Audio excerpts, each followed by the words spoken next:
To bring us more, Executive Director of FirstSource Money, Redge Nkosi, joins us. Redge, a very good evening to you. What's your interpretation of these latest moves? Well, I think since January, since Trump came to office in the US, we knew that there is likely to be challenges going forward, given the fact that even before he got elected, he was in fact giving us some sense that he may have a very different take on the economy. And indeed, with the tariffs tirade that has come through, we're seeing global economy being adjusted greatly. I think the entire global economy is going to come down to about 3.2 or 3.3% from up in the regions of 3.7. This obviously must affect South Africa because we're part of the global community. And of course, we have our own challenges down here, but not of significant concern to the economy in terms of the rate of growth. But yes, we're experiencing difficult challenges going forward, even if we had some challenges even before that in terms of the war in Ukraine, in Gaza, and so on. But yeah, this time around, it has become very, very chaotic, and we should expect this to continue into the future.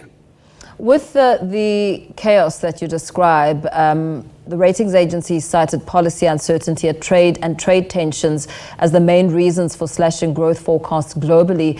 What impact will it have on South Africa? Oh, quite negative. There's no doubt about that. But Moody is citing, policy uncertainty. I suppose they talk about South Africa's policy uncertainty as well as global policy uncertainty. Global policy uncertainty is exactly that of the US. This is we're in unprecedented waters right now, and we do not know what's going to happen. Today, Trump has given us a 90-day grace period from the tariffs he put up. We do not know what's going to happen after that. And many people think that he may obviously come down to maybe about 5 or 10% where he's left the tariffs right now. It will cause significant damage to economies like South Africa because this is an open economy dependent quite greatly on the external purchasing power. Domestically, we're quite weak and likely to make significant differences at all. So we should expect a bit of a challenge as we move into 2026. Perhaps even beyond. With the revised GDP growth forecast to 1.5% for 2025 for South Africa, do you think at all that perhaps there may have been a lot more optimism on the forecast on South Africa's end? No doubt. Treasury puts the number at about 1.9%. That's quite on the upside. We all looking at maybe 1.1%, 1%, or even some put it at 0.8%. We think there are lots of challenges with the domestic demand in the economy, and compounded with the issues that we face globally. South African GDP can't be in the regions of 1.5, as Moody puts it. It must certainly be in the regions of 1% or thereabout, just in that neighborhood. And that is not very rosy, given the fact that the population in the country is growing at 1.6%, obviously meaning that we're going to be getting poorer and poorer. And this is not good news for South Africa. And with an unemployment rate where we are at about 42%, the picture will certainly get worse as we go along. As you paint a picture of the ripple effect, what implications will it have on revenue streams for the country?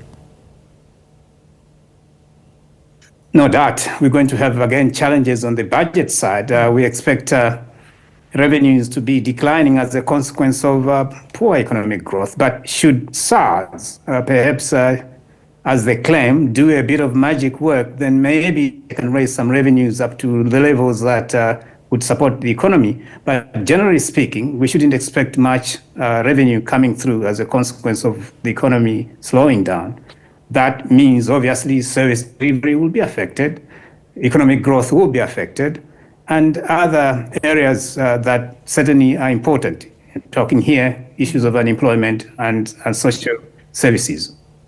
When you talk about SARS's magic work, what would that look like? Well, there's some illicit financial flows that get out of the country quite extensively, and South Africa has to close those gaps. So SARS is tasked with that aspect. They can do that, but also tightening the screws on those people who are a bit lazy in terms of submitting their returns or just hiding their returns, hiding their numbers in so many ways as they've done. Mm-hmm. I think SARS can tighten that area. But for me, the most important aspect would be the illicit financial flows that get out of the country quite easily. Yeah. Very well. Thank you so much for speaking to us this evening. Executive Director of FirstSource Money, Redge Nkosi, helping us make sense of the latest information coming out of Moody's downwardly revising South Africa's GDP growth forecast to 1.5% for 2025.